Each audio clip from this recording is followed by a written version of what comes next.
Olá, meus amigos, professor Alexandre Herculano, vamos com tudo, vamos trabalhar a Lei de Abuso de Autoridade, a lei nova, né? Aqui nós vamos trabalhar a Lei 13.869 de 2019. Essa lei, ela revoga a antiga Lei 4898 e altera alguns dispositivos também de outras normas. Nós vamos falar sobre toda a lei, nós vamos varrer toda a legislação aqui, artigo por artigo praticamente. Vamos ver parte geral e separei os artigos, né, dos crimes em espécie, em crimes punidos com 6 meses a 2 anos de detenção, porque não existe reclusão aqui, e os crimes punidos de 1 a 4 anos de detenção. E ali eu vou ensinar alguns macetes para vocês como que vocês vão gravar, né? Porque é uma lei que hoje ela está extensa, diferente da Lei 4898, era uma lei só tinha praticamente uma pena, né, uma punição, então era muito mais fácil você gravar, né, era uma lei mais enxuta, só que essa foi revogada, então esquece ela. Vamos então aqui, vamos andando, fazer aquele convite clássico a todos vocês para adicionar o professor lá no Instagram, @prof.herculano, e lá no YouTube com várias videoaulas gratuitas lá também, tá, pessoal? Vale a pena se inscrever lá no nosso canal, tá? A gente sempre está fazendo lá, vou voltar agora com algumas revisões para alguns concursos específicos que já estão com editais, então vale a pena se inscrever lá para receber a notificação lá. Vamos lá, pessoal. Então aqui vamos trabalhar a Lei 13.800 colocar a tela aqui, ó, 13.869 de 2019. Pontos importantes para a prova de vocês que já foram explorados algumas vezes e podem ser explorados novamente. Primeiro, a Lei 4898, ela foi revogada, não existe mais. Só que, sempre, né, pela Lei 4898, eu sempre falei para o aluno, trata-se de crime de ação penal pública incondicionada. Então, os crimes de abuso de autoridade são crimes de ação penal pública incondicionada. Então, o que as bancas gostavam de fazer? Né? Que a representação que passa a ter naquela antiga norma era um direito de quê? De petição, e não uma condição de procedibilidade, entendeu? E outro dia eu vi uma questão, não sei se era de concurso, se era simulado, mas um aluno tirou uma dúvida em cima de uma questão que lá falava, né, sobre essa questão do direito de representação, sendo uma condição de procedibilidade, uma vez que os crimes de abuso de autoridade eram de ação penal pública condicionada à representação. Errado, tá, pessoal? Não vai cair nessa pegadinha boba. Não dá, o aluno concurseiro, o aluno já cascudo, não cai mais nisso. Isso aí está errado demais, tá bom? Então, cuidado com isso. Ah, professor, mas se é um crime de ação penal pública incondicionada, por que cabe aí ação penal privada subsidiária da pública, né? Coloca essa interrogação aí que eu já vou explicar isso para vocês. Quem pode cometer crime de abuso de autoridade, né? Sendo um crime próprio, ou seja, tem que ter o quê? Uma condição de funcionário público, de servidor público, seja de forma transitória ou de forma permanente, seja remunerado ou não. Então é um conceito muito amplo, tá? É um conceito muito amplo, bem parecido lá com o artigo 327 do Código Penal, que também traz para efeitos penais o conceito de agente público. Então aqui até destaca, né, os membros dos poderes também, tá? Então é um conceito muito amplo, então cuidado, né, com o que a banca vai afirmar, tipo uma situação hipotética, uma historinha que ela possa contar, muito comum, Banco FGV fazer isso, Sebrasp também, né, CESP, antigo CESP, trazendo situações que podem tentar te enganar, como, por exemplo, é muito comum a questão do mesário, né? A gente sabe que o mesário, por mais que seja ali uma passagem rápida, ou seja, transitória, né, algo rápido, temporário, mesmo que ele não seja um funcionário público, uma pessoa, por exemplo, um funcionário da área privada, de um banco, ele pode ser convocado para ser mesário? Pode. Ele, naquele momento que ele está como mesário, ele passa a ser um agente público? Sim. Se naquele dia, como mesário, ele comete algum desses tipos penais que nós estamos destacando aqui, ele comete, que nós vamos destacar, comete um crime de abuso de autoridade? Comete. Então, por isso que a norma fala, né? Transitoriamente, permanente ou com ou sem remuneração. Então, é um conceito amplo que não dá também para você errar uma questão dessa, né, sobre conceito de quem pode cometer o crime de abuso de autoridade. Então aqui, pessoal, o que nós vamos já começar a trabalhar? A parte geral. Então, olha só, vamos lá. Então, falei para vocês quem que pode cometer, né, o crime de abuso de autoridade e falei para vocês também que quem comete o crime de abuso de autoridade, né, está passível a uma ação penal pública incondicionada. Mas, por outro lado, né, se eu tenho uma ação penal pública incondicionada, logo eu sei que o Ministério Público ele tem um tempo para intentar com a ação. Esse tempo ele é restrito, ou seja, ele, uma vez esgotado, prescreve? Não prescreve, tá? Ou extingue a punibilidade? Decai o direito? Não decai, tá? Porque a prescrição é do crime, da pena, e não da ação penal. E a decadência, pessoal, é diferente. Eu vou explicar para vocês. Porque a extinção da punibilidade para o Ministério Público, ela só vai acontecer uma vez que o crime esteja o quê? Prescrito. Com base lá no artigo 107, existe a extinção lá da punibilidade pela prescrição. Mas fora isso, o Ministério Público ele tem um prazo. Antigamente, na Lei 4.898, eu até falava, pessoal, é bem fácil, pessoal, só 48, né? 48, era em 48 horas. Que a norma lá, a lei que foi revogada, ela trazia esse prazo para intentar com a ação o Ministério Público. Só que hoje a norma não fala mais esse prazo. Logo, o prazo segue o quê? O do Código de Processo Penal. Então, o que diz lá, salvo engano, acho que é o 43 ou 46, diz o que ele diz lá do Código de Processo Penal? Qual é o prazo? 5 dias preso ou quantos dias solto? 15 dias solto. Uma vez que aquele prazo já se passou, o que pode acontecer? Pode o particular, né? Ou seja, entrar, né? Ou seja, intentar com essa ação penal privada subsidiária da pública. Entenderam? Então, aquele particular, aquele ofendido, ele pode, nesse caso, né? Ou por ele ou por representante, né? Seguindo as regras processuais, ele pode intentar. Mas só que, pessoal, ele tem um prazo de 6 meses, está lá, né? Pelo prazo de 6 meses. Isso aqui, a Lei 13.869, ela destaca esse prazo de 6 meses. E esse prazo esgotando, né? Uma vez que esse prazo venha a esgotar de 6 meses, logo nós teremos o quê? A decadência. Mas se nós estivermos falando em outro crime que não fosse crime de ação penal pública incondicionada, aí poderia, dependendo da situação, poderíamos falar em extinção da punibilidade pela decadência. Porque a prescrição, a decadência, a perempção são institutos que vão, ou seja, nesse caso, né, pessoal, extinguir a punibilidade. Se esgotar o prazo, por exemplo, se existe um prazo decadencial, é possível que extinga a punibilidade. Só que aqui não. Por que aqui não? Porque aqui nós estamos falando de um crime de ação penal pública incondicionada. Então, se eu estou falando de um crime de ação penal pública incondicionada, logo eu tenho o que nós chamamos de decadência imprópria. Tá? Aquela que extingue a punibilidade é decadência própria. Aqui não. Se o crime de abuso de autoridade é um crime de ação penal pública incondicionada, eu vou ter o quê?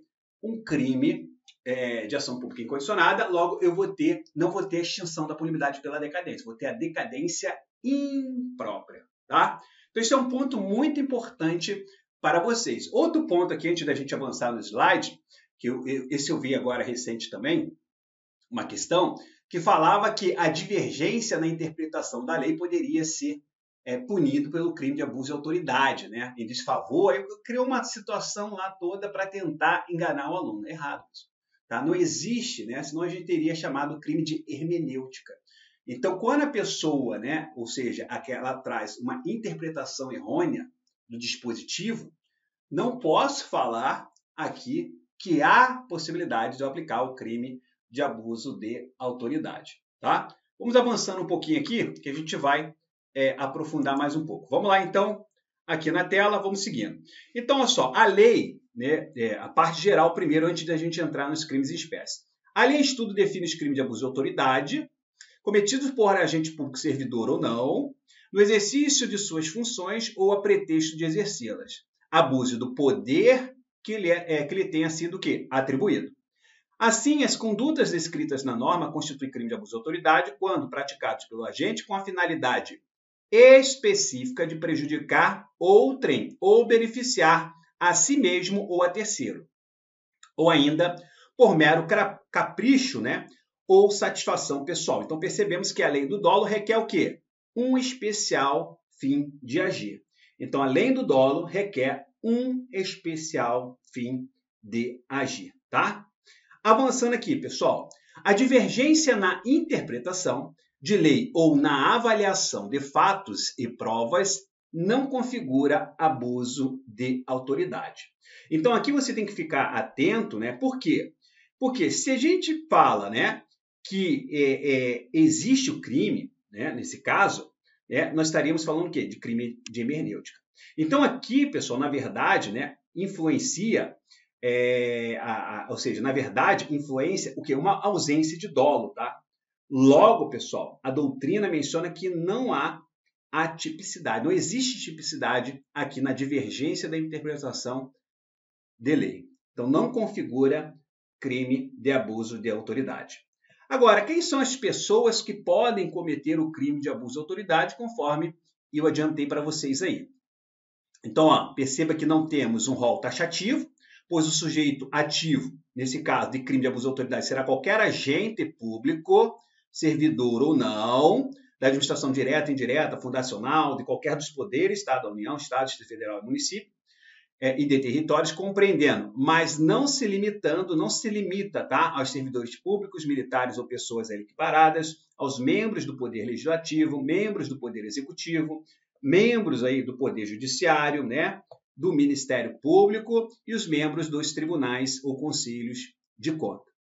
Avançando aqui, pessoal, reputa-se agente público para efeitos da norma todo aquele que exerce ainda, olha o que eu falei para vocês, ó, transitoriamente ou sem remuneração, por eleição, né, aquele que participou de um processo, né, eleitoral, né, aquele que se candidatou, por exemplo, nomeação, designação, contratação ou qualquer outra forma de investidura ou vínculo, mandato, cargo, emprego ou função em órgão ou entidade abrangidos, né, do que nós destacamos aí os órgãos acima aí, tá?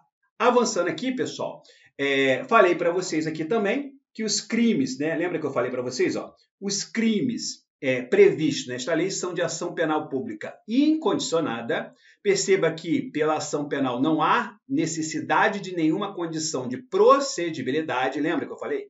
Não existe condição de procedibilidade, porque nós estamos diante de um crime de ação penal pública incondicionada, pois o inquérito policial poderá ser instaurado de ofício, mas se for o abuso de autoridade punido com pena de 6 meses a 2 anos, vamos ter uma infração de menor potencial ofensivo. Então, olha só, isso aqui é até interessante até para falar de uma ratificação aí do próprio STF, né? Pessoal, olha só, o que acontece? Os crimes, ora vão ser punidos de 6 meses a 2 anos de detenção, ora vão ser punidos de 1 a 4 anos. Não temos crimes punidos com reclusão, esquece isso.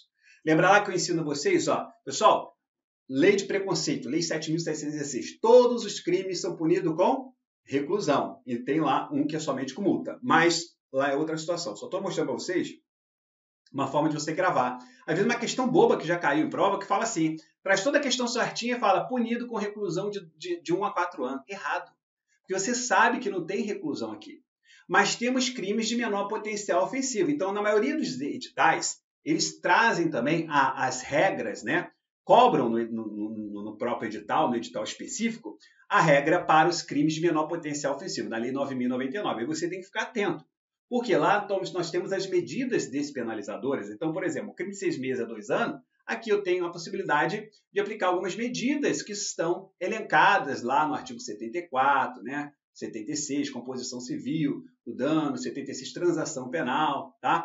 Aos crimes de médio potencial ofensivo, cuja pena mínima não ultrapassa a 1 ano também, né? Porque lá a gente tem o artigo 89, que é o sursis processual, né? É possível aplicar suspensão condicional de processo, no processo de 2 a 4 anos, né? Trazendo lá os requisitos necessários. Então, a todos os crimes de abuso de autoridade, é possível, professor, aplicar suspensão condicional do processo? É.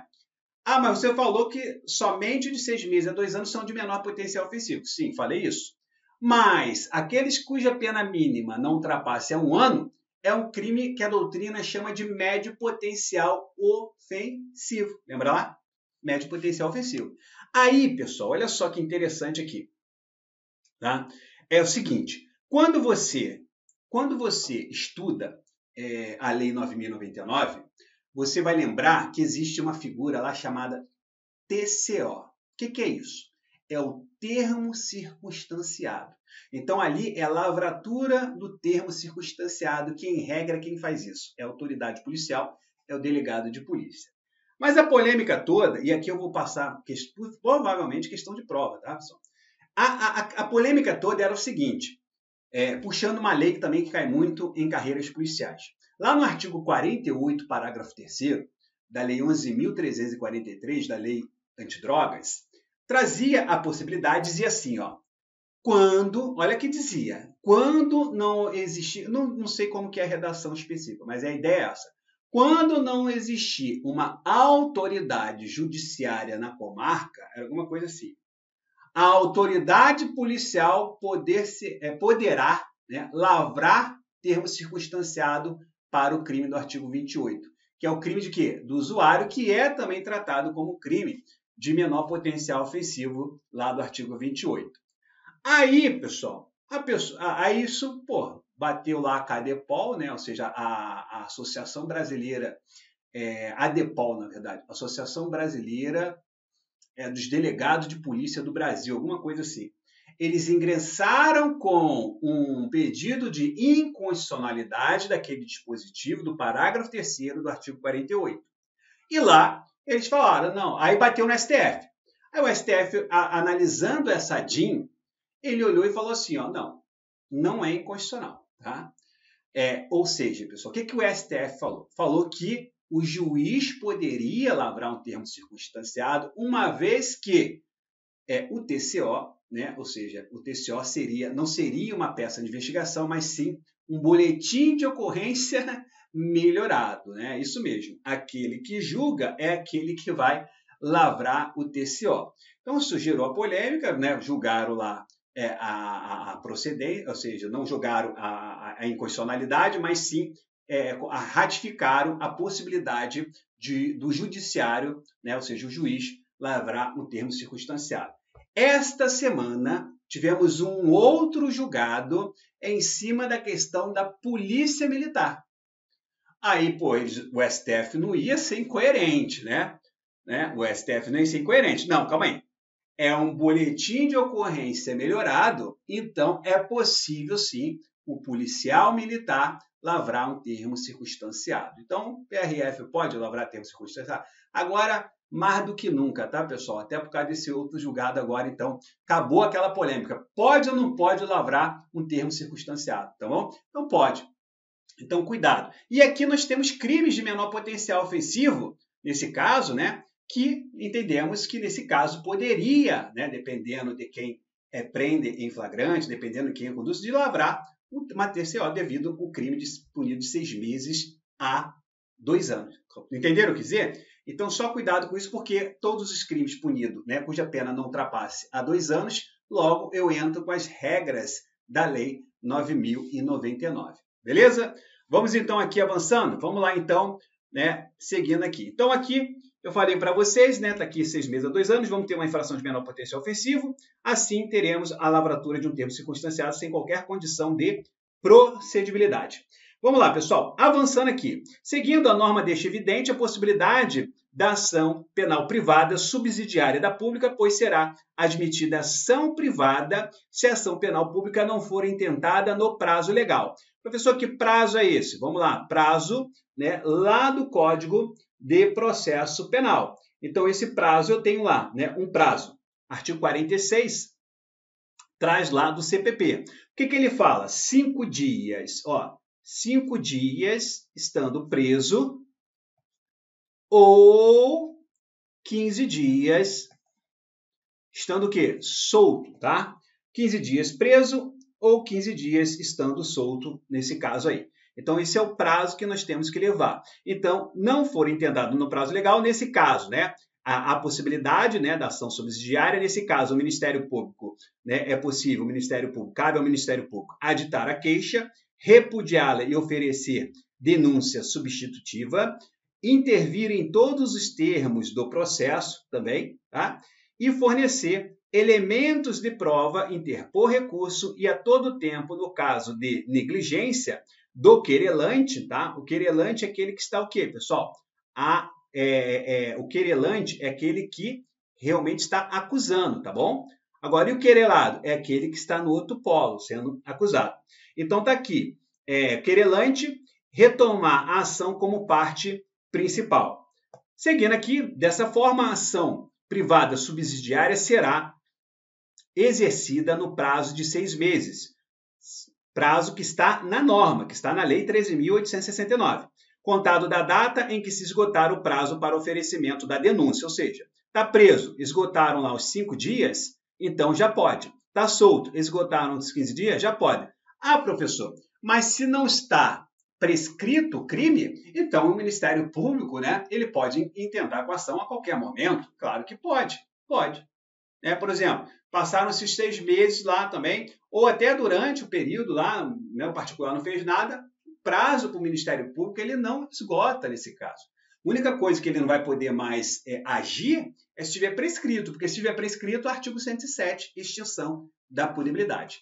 Então, nesse caso aqui, é importante destacar que, findo este prazo, vamos ter a chamada decadência. Falei para vocês, mas fiquem atentos, pois esta decadência será imprópria, pois sendo um crime de ação penal pública incondicionada, não ocorrerá extinção da punibilidade, como ocorre nos crimes de ação penal pública privada, conforme lá o próprio artigo 107. Tá? Artigo 107. Então, você tem lá, no destaco aqui, o artigo, aqui eu até coloquei, né? Trouxe para vocês, mas não é nosso interesse aqui explorar o artigo 107, é só para mostrar para vocês que extingue a punibilidade daqui, ó, que eu falei para vocês, pela decadência. Mas essa decadência aqui é chamada decadência própria e não imprópria, tá? E pela prescrição. Beleza, pessoal? Tranquilo? Vamos avançando, então. Sobre o prazo de oferecimento da denúncia, né? A antiga lei destacava, ó, tudo que eu já falei para vocês, eu só estou aqui ratificando, tá? A norma nova não menciona nada, assim seguimos o prazo de 5 dias e 15 dias solto, tá aqui artigo 46. Falei isso aqui, também deixei isso bem evidente aí para vocês. Avançando aqui, pessoal, vamos seguindo? Vamos lá. Cadê aqui? Parágrafo 1º. Cadê aqui da lei? Tá aqui. Aqui é só a questão do CPP, tá? Não vamos aqui, a ideia não é trabalhar, explorar essa parte não. Só você, o que é importante aqui, professor? Você saber que é 5 dias preso e 15 dias solto. Vamos lá, vamos seguindo. Avançando. É sabido que muitos crimes, que em muitos crimes temos os efeitos da condenação. Aqui nessa norma não é diferente, logo os efeitos da condenação. Pessoal, efeitos da condenação, voltando aqui para mim, ele vai acontecer justamente quando a pessoa cometeu um crime, por exemplo. Você tem lá uma pessoa, por exemplo, ele diz aqui, ó, perda do cargo, do mandato e inabilitação de 1 a 5 anos. Então, uma vez que ele foi condenado, ele vai estar sujeito ao efeito da condenação. E esse efeito da condenação é a prestação, está aqui, ó, de tornar certa obrigação de indenizar, tá? É um deles.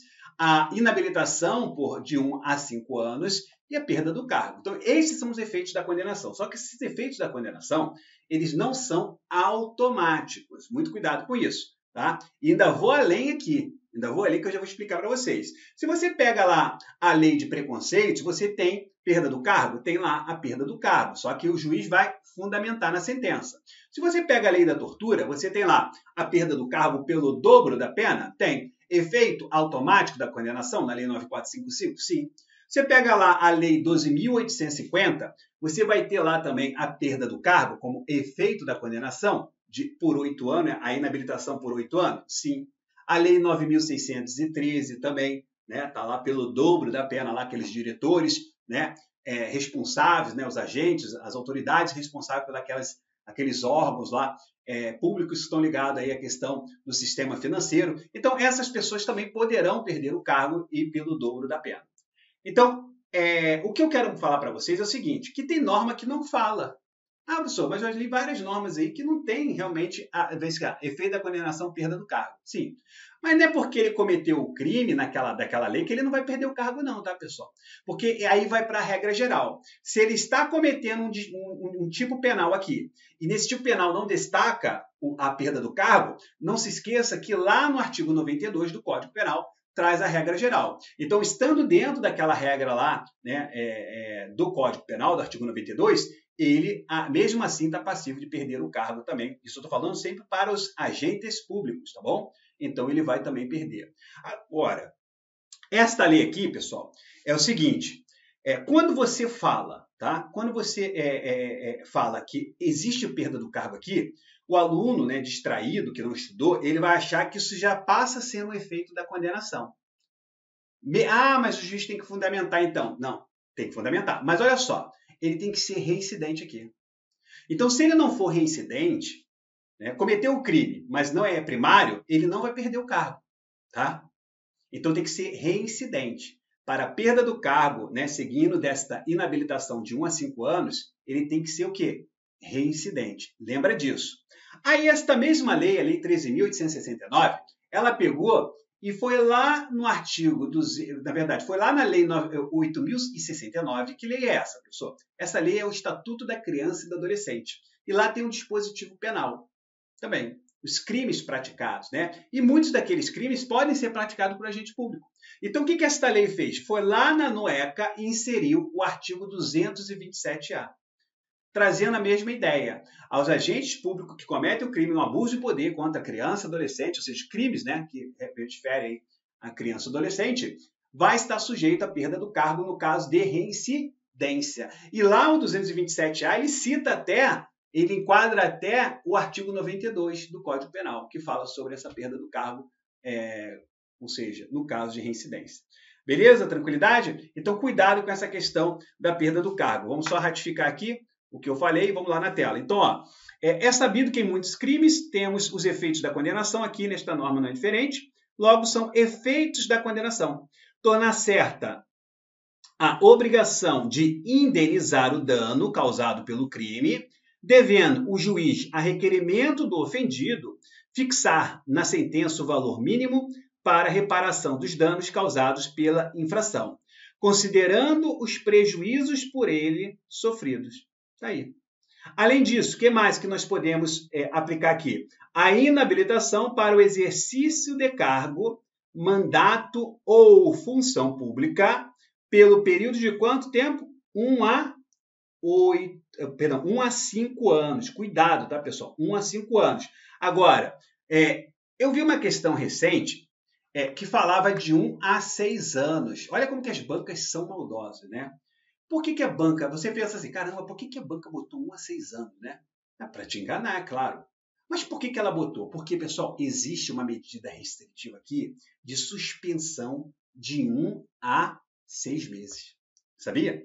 1 a 6 meses. Então, olha só, se é um crime, por exemplo, de menor potencial ofensivo, ou até mesmo de 1 a 4 anos, porque né, tem ali 4 anos, né, uma pena máxima, em algumas situações, nós vamos ver que é possível, em vez de aplicar a pena privativa de liberdade, uma medida, ou seja, uma pena restritiva de direito. E entre elas, aqui, nós temos a prestação de serviço à comunidade e temos também a suspensão, tá? Com prejuízo da remuneração, né? Senão vira férias, né? 1 a 6 meses. Então, a banca colocou 1 a 5 anos aqui. Justamente porque o aluno vai lembrar, né? O aluno distraído que leu só rapidamente, pô, eu lembro, era 1 a 6 mesmo. Mas não lembra nem se era meses, né? Então, tipo assim, 1 a 5 anos é inabilitação e 1 a 6 meses é a suspensão, tá bom? Cuidado com isso, vou mostrar aqui para vocês também. Então, vamos lá. Então, você tem aqui a inabilitação e a perda do cargo, mandato ou função pública. Avançando aqui, seguindo, nós temos aí, ó, que eu acabei de falar para vocês, ó. A norma em estudo destaca as penas restritivas de direitos substitutivas das privativas de liberdade. Quais são? Então, temos lá, você tem aqui a prestação de serviço à comunidade, tá? Prestação de serviço à comunidade ou a entidades públicas, suspensão do exercício do cargo, da função ou do mandato, pelo prazo de 1 a 6 meses, com perda dos vencimentos e das vantagens, né? Tem que falar vencimento da vantagem ou teria que falar remuneração, porque remuneração é composta de vencimento mais vantagem. Mas a norma fala com perda dos vencimentos e das vantagens. Aí, pessoal, isso aqui traz algumas situações, a gente vai sempre nos mínimos detalhes, né? Sem correr, para mostrar para vocês qual o tipo de pegadinha que as bancas fazem. Aqui, qual é a primeira pegadinha? Né? Sem prejuízo dos vencimentos e da vantagem. Errado, é com prejuízo. Aí o aluno assim, pô, mas eu já li isso em algum lugar, sem prejuízo. Realmente, existem algumas normas, vou citar só uma aqui para vocês, que é de interesse do nosso estudo também, a Lei 12.850. A Lei 12.850, ela traz a possibilidade de afastamento daquele agente público, tá? Afastamento do juiz de forma cautelar, né? Com medida cautelar, até por garantia, né? Que às vezes está atrapalhando, ele pode afastar, não estou falando suspensão. Afastamento sem prejuízo da remuneração, entenderam? Então lá ele está falando de afastamento sem prejuízo da remuneração. Então, sempre que você se deparar com isso, cuidado, porque as bancas batem o olho nisso aqui, ela vai trabalhar assim, ela vai colocar sem prejuízo quando, na verdade, é com prejuízo, e quando for sem prejuízo, ela vai botar que é com prejuízo ou vice-versa, tá? Então, cuidado, né? Porque lá é sem prejuízo, aqui é com prejuízo. Então, ela pode colocar aqui que é sem prejuízo. E lá, né? Lá ela pode colocar, aqui na verdade, quer dizer, ela pode colocar aqui que é sem prejuízo, porque aqui existe perda, né? E lá, né? Lá ela pode botar que lá é sem, lá ela pode botar que é com, entendeu? Inverter essas duas situações. Porque lá é o afastamento. Então, falou aqui na abuso de autoridade, com perda dos vencimentos e das vantagens, tá certo. Se falar sem prejuízo dos vencimentos e das vantagens, está errado. Então, cuidado com esse tipo de pegadinha. Vamos aqui, vamos seguindo. Então, as penas restritivas de direito podem ser aplicadas autônoma ou cumulativamente. Avançando aqui. As penas previstas na norma em estudo serão aplicadas independente das sanções de natureza civil ou administrativa cabíveis, tá? Também aqui. As notícias de crimes previstas na normas que descreveram falta funcional serão informadas à autoridade competente com vista à apuração. A responsabilidade civil e administrativa são independentes da criminal, não se podendo mais questionar sobre a existência ou a autoria do fato quando essas questões tenham sido decididas no juízo criminal. Outro ponto aqui, ó, pessoal, isso aqui também é importantíssimo e é muito interessante isso aqui, tá? Olha o que a norma fala lá. Faz coisa julgada em âmbito civil, assim como administrativo disciplinar. Então, âmbito civil e também nos PADs da vida, né? Porque ele está falando justamente isso. Ele está falando também, ó, no âmbito, tá? Ou seja, assim como na esfera administrativa disciplinar, a sentença penal que reconhecer ter sido o ato praticado em estado de necessidade, legítima defesa em estrito cumprimento de dever legal ou no exercício regular do direito. Professor, o que é isso? Né? Você já deve ter estudado, quem é novo sabe, às vezes tem certa dificuldade. Então, a gente está, né, passo a passo, pegando desde das informações mais aprofundadas das informações mais tranquilas. O conceito de crime hoje, pessoal, que a gente adota, a teoria tripartite, ela traz o seguinte, que o crime é um fato típico, antijurídico e culpável, certo? Beleza. O fato típico, né, é justamente o que está descrito na norma. Ou seja, matar alguém é um fato típico? É. Então, dentro do fato típico, você tem a tipicidade, que é justamente o crime que está descrito na lei. Só que você também tem, por exemplo, a conduta. A conduta é um elemento do fato típico. Então, a partir do momento que a pessoa pega na mão da outra pessoa e dispara, né, isso é o quê? Isso é uma coerção física. Então, essa coerção física, ela vai excluir o fato típico. Entenderam? Porque exclui a conduta, logo exclui o fato típico. Por outro lado, pulando a antijuridicidade, tem situações que vão excluir a culpabilidade, como, professor? Se a pessoa, né, agiu, né, uma coerção moral irresistível, ou uma obediência hierárquica, isso não é possível excluir a culpabilidade? Sim, então eu tenho uma excludente de culpabilidade. Só que existem excludentes, né, legais e supralegais. E a norma ela traz todas as excludentes da antijuridicidade ou ilicitude, que é a mesma coisa, que estão na norma, lá no artigo 23, 24, né?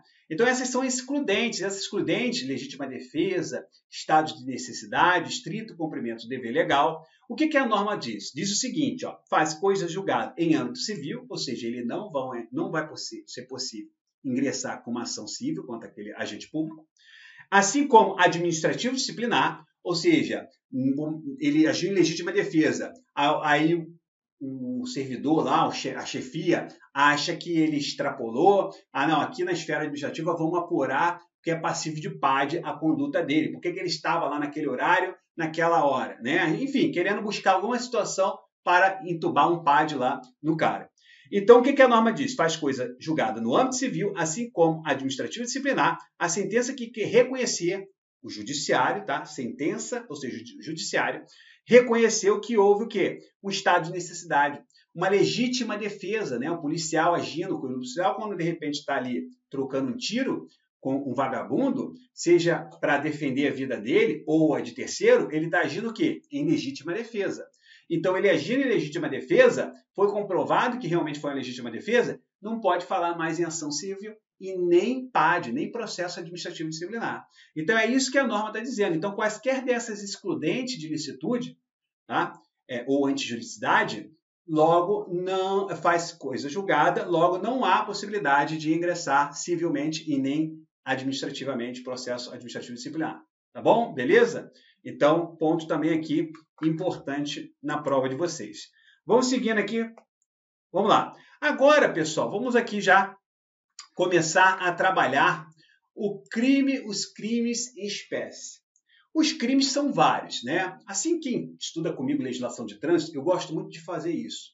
Até nas outras matérias, né? Criminologia, medicina legal, eu gosto de mostrar a estrutura do que você vai estudar. Então, olha só, quando você estuda qualquer norma, você tem que saber separar ela por pontos que são comuns. Por exemplo, se eu tenho lá, se você começa a ler, aí começa lá, artigo X, pena, né, de 1 a 4 anos. Artigo Y, pena de 6 meses a 4 anos. Depois, artigo, aí vai indo, Z, aí você tem lá, pena de 6 meses. Então, ora é 6 meses a 2 anos, ora é 1 a 4 anos. Então, com uma questão didática, o que a gente faz? Separa. Vamos separar os crimes punidos com 6 meses a 2 anos de detenção e multa, e vamos separar, né? Vamos separar eles dos crimes punidos com detenção de 1 a 4 anos e multa. Então, é uma forma de você estudar, né? Saber estudar, e porque você possa gravar. Porque as bancas agora, pessoal, sabem que vocês estão virando expert, né? Vocês estão virando experientes, né? No assunto, né? Tem aluno aí que manda mais do que professor, né? Não tenho vergonha de falar, tem aluno que é... Desculpa a expressão. Já sabe o que eu ia falar, né? É isso aí, tem aluno que é bom demais mesmo. Então, o que as bancas estão fazendo? As bancas, elas estão, justamente, pessoal, elas estão cobrando coisas que não cobravam muito antigamente. Por exemplo, eu tenho visto o Sebrasp cobrar pena. Isso não era comum. Isso era mais FCC, FUNCAB, né? A antiga lá Funiversa, né? FGV cobrando pena. FGV era mais o quê? Doutrina, jurisprudências. Então, até as jurisprudências, né? Vocês estão vendo que elas estão cobrando, mas estão agora pegando pesado também, né? Não estão mais trazendo nem decisão de colegiado, agora estão pegando até aquelas decisão monocrática, né? Ou seja, decisão que ainda nem foi sujeita lá ao colegiado. Enfim, então tem que acompanhar, tá? Tem que acompanhar se quiser passar em um concurso público aí bom, tá? Um concurso público que realmente vale a pena, que você vai conseguir aí ficar, né, dentro das vagas lá para ser chamado. Beleza? Então a gente vai começar a trabalhar aqui todos os dispositivos, vamos trabalhar mais em cima da própria lei mesmo, tá? E fazer algumas comparações aí que são importantes, doutrinárias, enfim, né? Até porque é uma lei nova, não temos muitos julgados, né? Não temos praticamente zero, né? Uma ou outra manifestação, mas junto com outras normas, né? Alguma situação específica, mas nada assim muito restrito à lei 13.869. Vamos lá então aqui na tela, os crimes em espécie. Então lá, artigo 12. Deixar injustificadamente de comunicar a prisão em flagrante à autoridade judiciária no prazo legal. Pessoal, olha só. Não tem que comunicar lá imediatamente aquele que foi preso em flagrante? Quem é? O delegado de polícia. O delegado de polícia prendeu em flagrante, né, o criminoso. Não tem que comunicar? Então, se não comunicou, e aí, está sujeito a um crime, né, de abuso de autoridade? está passível, há a possibilidade. Então, pena aqui de detenção de 6 meses a 2 anos e multa. Tá? Depois eu vou mostrar para vocês, não vou falar agora porque eu quero que vocês gravem isso depois.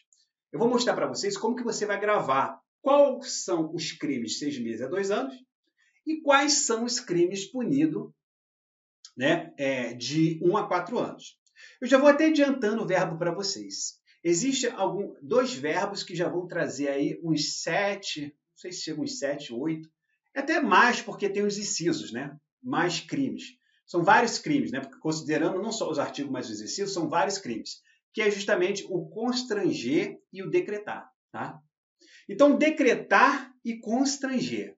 Se falou lá, pessoal, decretar e constranger, esses 2 verbos, nós já sabemos que é um crime punido de 1 a 4 anos se for referente à lei de abuso de autoridade e multa. Beleza? Combinado? Agora, tem outros lá que a gente vai matar fácil, né? Por exemplo, você acha que é razoável prender pessoas de ambos os sexos? Não é, né? É uma coisa grave. Então, 1 a 4 anos. Invasão de domicílio, lá o artigo 22, por exemplo, a gente vai ver aqui também, a invasão de domicílio. E aí, você acha que é um crime, né? É o que, invadir domicílio, ou seja, a pessoa abusar do seu poder, da sua farda, por exemplo, para ingressar na casa de uma pessoa, né, sem ela ter autorizado? Sim. Ah, professor, mas se ele tem lá mandado de busca e apreensão, então ele pode entrar. Não, calma aí. Poder pode entrar, mas não é em qualquer hora, tá?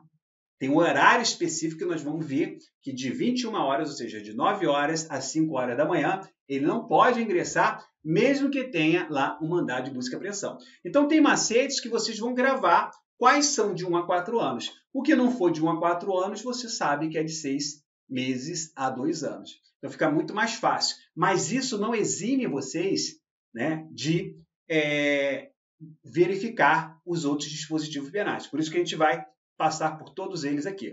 Vamos lá, então. Falamos aqui do artigo 12, que é o nosso primeiro crime punido com 6 meses a 2 anos, 12 anos, perdão. Vamos para o nosso próximo aqui, o que é o parágrafo único, que diz: incorre nas mesmas penas. Ou seja, pessoal, as pessoas que nós vamos elencar aqui são aquelas pessoas que incorrem na mesma pena do crime daquele que deixa de comunicar a prisão em flagrante.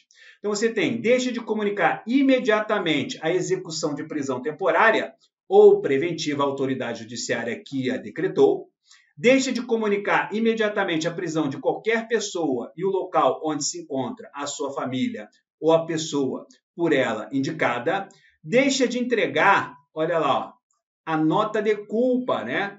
No prazo de 24 horas, cuidado que isso aqui não é imediatamente. Se eu fosse examinador, eu colocava aqui, ó, deixar de entregar ao preso imediatamente a nota de culpa, né, incorre na pena de 6 meses a 2 anos. Errado, porque é no prazo de 24 horas a nota de culpa assinada pela autoridade com o motivo da prisão e os nomes do condutor e das testemunhas. Avançando.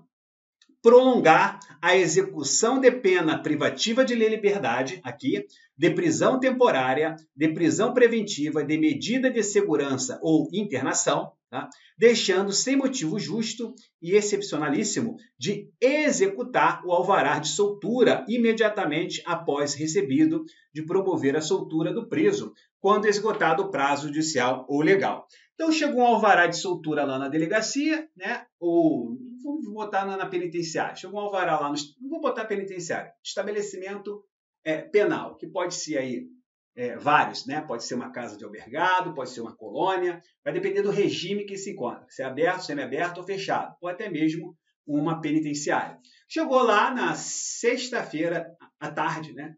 Aí o diretor olha assim, agora que eu estava indo para o churrasco, não. Deixa quieto isso aí. Segunda-feira à tarde, quando eu chegar, a gente resolve isso aí.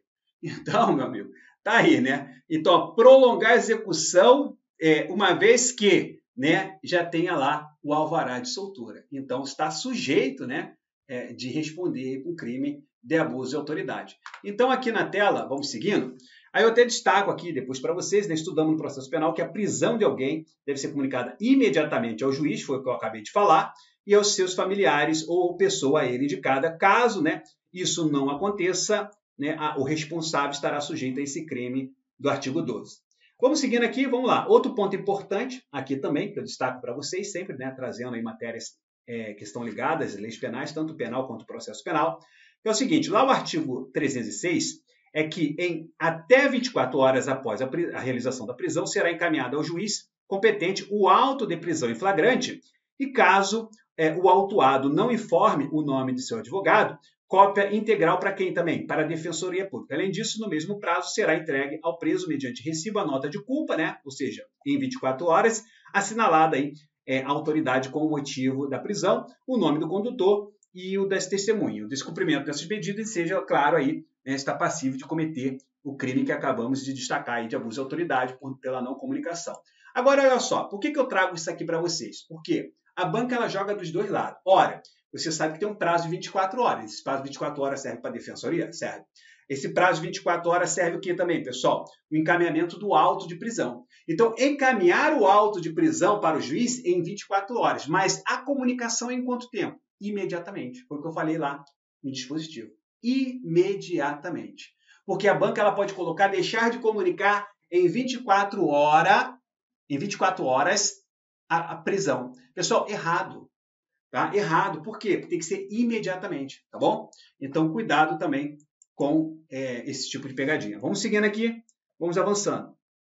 O artigo 16 é outro dispositivo punido com 6 meses a 2 anos. 6 meses a 2 anos aqui também. Então, você tem lá, deixar de identificar-se ou identificar-se falsamente ao preso por ocasião de sua captura ou quando deva fazê-lo durante sua detenção ou prisão. Está sujeito também 6 meses a 2 anos, crime de menor potencial ofensivo também. Incorre na mesma pena quem, como responsável por interrogatório em sede de procedimento investigatório da infração, deixa de identificar-se ao preso ou atribui a si mesmo falsa identidade, cargo ou função, né? O cara vai lá, prende, né, a pessoa e fala para ele lá que, pô, o nome do cara, né, é Paulo, né, sei lá, Paulo. Aí o cara fala lá pro preso, ó, meu nome, sou policial, meu nome, é até policial, sou João, então assim, tá se identificando falsamente, né? Por algum motivo, deve ter algum motivo. Não quer que o cara saiba o nome dele, mas tem que se identificar? Tem que se identificar. A norma fala isso, né? E até o próprio Código de Processo Penal. Então aqui, pessoal, está sujeito aí a pena de 6 meses a 2 anos. Eu trago aqui para vocês também algumas considerações.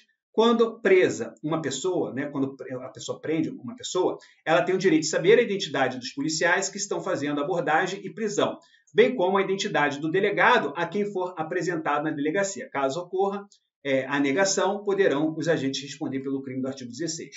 O artigo 18 é um outro crime, né, submeter o preso a interrogatório policial durante o período de repouso noturno, salvo se capturado em flagrante delito ou se ele, devidamente assistido, consentir em prestar declarações. Aqui vocês, pessoal, tem que tomar muito cuidado. Por quê? Porque aqui a redação, vocês têm que saber separar a redação.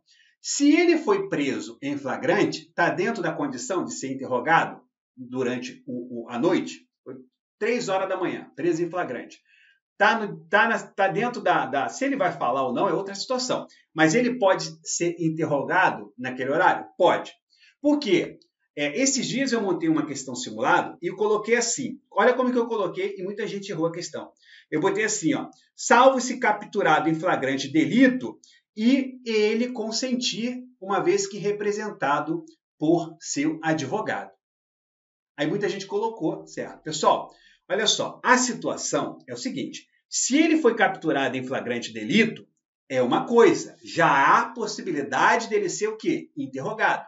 Agora, outra situação é a seguinte, ou se ele devidamente assistido, né? Porque eu condicionei a prisão em flagrante na questão, que só poderia ser interrogado em prisão em flagrante se ele aceitasse e se tivesse o advogado junto. Entendeu o que quer dizer? Então, são situações. Ou se ele, devidamente assistido, consentir em prestar declarações. Tá? Consentir em prestar declarações. Então, aqui são situações distintas. Crime punido aí com 6 meses a 2 anos também.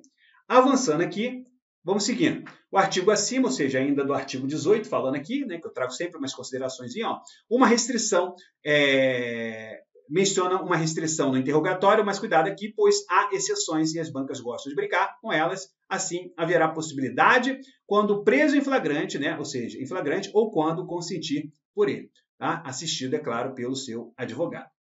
Outro crime aqui é o artigo 20, também punido com 6 meses a 2 anos. Impedir sem justa causa a entrevista pessoal e reservada do preso com seu advogado. Então, ele foi, na verdade, né, houve uma restrição de ele, né, ou seja, aqui já viola também, tá, a lei lá, o Estatuto da Advocacia, né, ou seja, da OAB, o Estatuto da OAB, tá, prevê a possibilidade dele ter essa comunicação com o advogado. Então, ele diz aqui, impedir sem justa causa a entrevista e reservado ao preso com seu advogado. Então, 6 meses a 2 anos, e aqui também, né, traz o parágrafo único, incorre na mesma pena quem impede o preso, o réu solto ou o investigado de entrevistar-se pessoal e reservadamente com seu advogado ou defensor por prazo razoável antes da audiência judicial e de sentar-se ao seu lado, né, do advogado dele, e com ele comunicar-se durante a audiência, salvo no curso de interrogatório ou no caso de audiência realizada por videoconferência. Então, também sempre prestando atenção nas exceções, tá? Que as exceções também são importantíssimas aí. Aí eu trago aqui algumas considerações também, mostrando aí para vocês essa possibilidade aqui, tá? Do estatuto, né, da OAB, traz lá a possibilidade dele comunicar-se, né, com seus clientes, o advogado em si. O artigo 27 é outro dispositivo punido com 6 meses a 2 anos, requisitar a instauração ou instaurar procedimento investigatório de infração penal ou administrativa em desfavor de alguém à falta de qualquer indício da prática de crime, de ilícito funcional ou infração administrativa. Então, aqui, detenção de 6 meses, né, quem requisitar a instauração ou instaurar procedimento investigatório, né, que é a famosa, né, VPI, verificação, enfim, está verificando, está investigando, mas sem o quê, pessoal? Em desfavor de alguém, à falta de qualquer indício.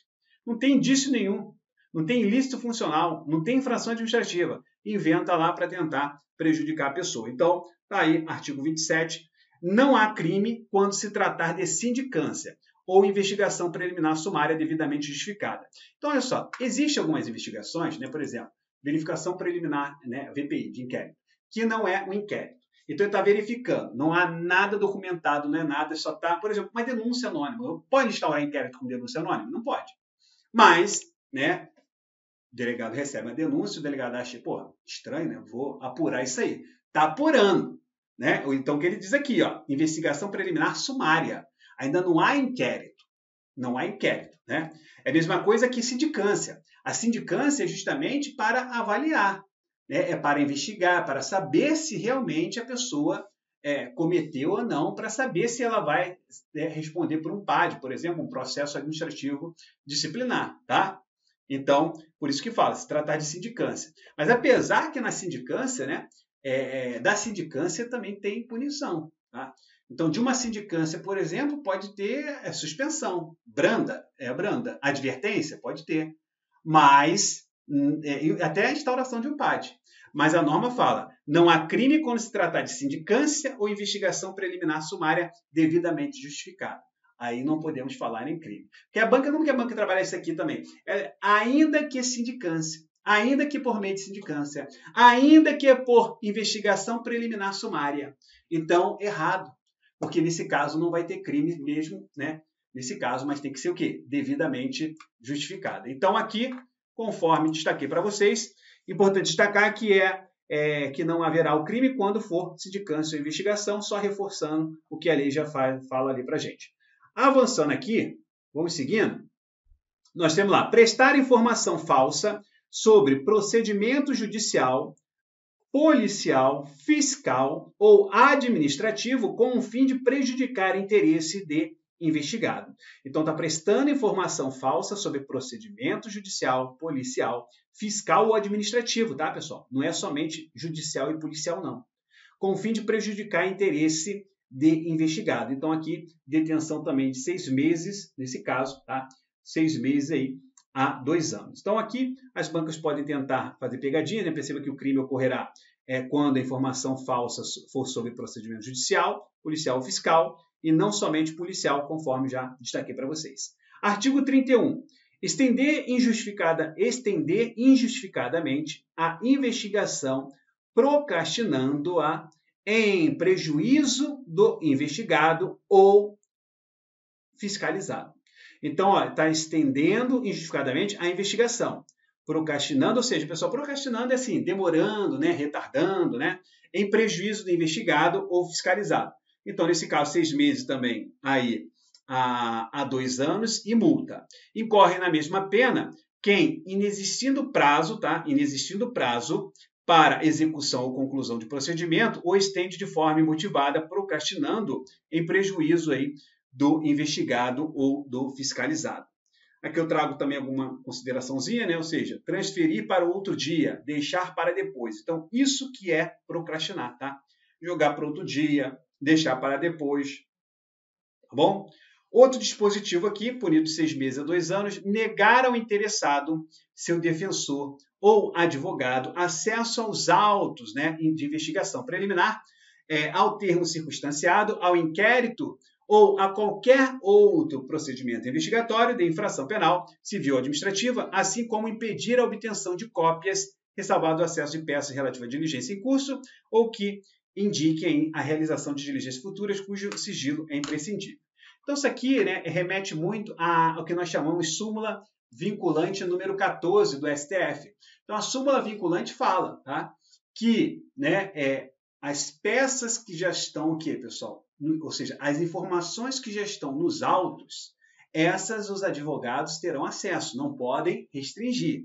Se restringir, é passível, né, do artigo 32. Tem lá a pastinha de inquérito na delegacia, chega o advogado lá e pede, ó, né, meu cliente, sei o que e tal, pede ao advogado que ele queria ter, ele queria olhar, né, o que já está ali, o que ele, né, já queria. Isso normalmente os advogados fazem já sabendo, né, da culpa lá do seu cliente, já para começar a atacar uma linha de defesa ali. Mas é possível ter acesso aos autos? É possível ter acesso aos autos. Agora, só cuidado, por quê? Porque ele vai ter acesso aos autos que já estão o quê? Documentados, que já estão concluídos, as investigações concluídas. Aquelas que ainda estão em diligência, que não há uma conclusão, né? Às vezes tem certas informações, mas não há conclusão ainda. Então, essas informações, os advogados não terão acesso. Isso segue a própria súmula vinculante número 14 do STF. E, além disso, pessoal, existem normas que trazem esse dispositivo também. Isso vem lá, por exemplo, lá na Lei 12.850. Tá? Na Lei 12.850 fala sobre isso também, que o advogado só terá acesso, né, na organização criminosa, ao que já está o quê? Documentado. Tá? Então, é muito interessante aí a gente sempre também visualizar pontos que são comuns de outras normas para você. Até porque quando cai uma lei na sua prova, ela não vai cair só. Às vezes pode até cair, mas não é comum, principalmente carreiras policiais. Colocar lá somente Lei 13.869, abuso de autoridade. Não é comum. Né? É comum cair o quê? Né? É comum cair todas essas. Abuso de autoridade, organização criminosa, tortura, tráfico de drogas, Maria da Penha, né? Estatuto dos Idosos, crimes do ECA. Então, normalmente vem assim, umas 20 a 30 leis penais. Tá? Então, vamos lá, vamos seguindo aqui, vamos avançando.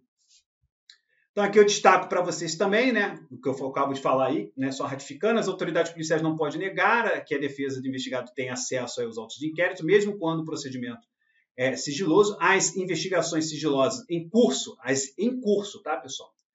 Porque sigiloso, já documentado, ele vai ter acesso. Agora, as sigilosas em curso não serão disponibilizadas ao acusado e nem a seu advogado. A própria súmula, né, vem aqui e diz, ó, que é direito do defensor, no interesse do representado, ter acesso amplo aos elementos de prova que já documentados em procedimento investigatório, que é a fase pré-processual, né, a fase administrativa, realizado por órgão ou competência de polícia judiciária, digam respeito ao exercício do direito de defesa, né? Então, isso aqui já vem de uma forma bem explícita aí.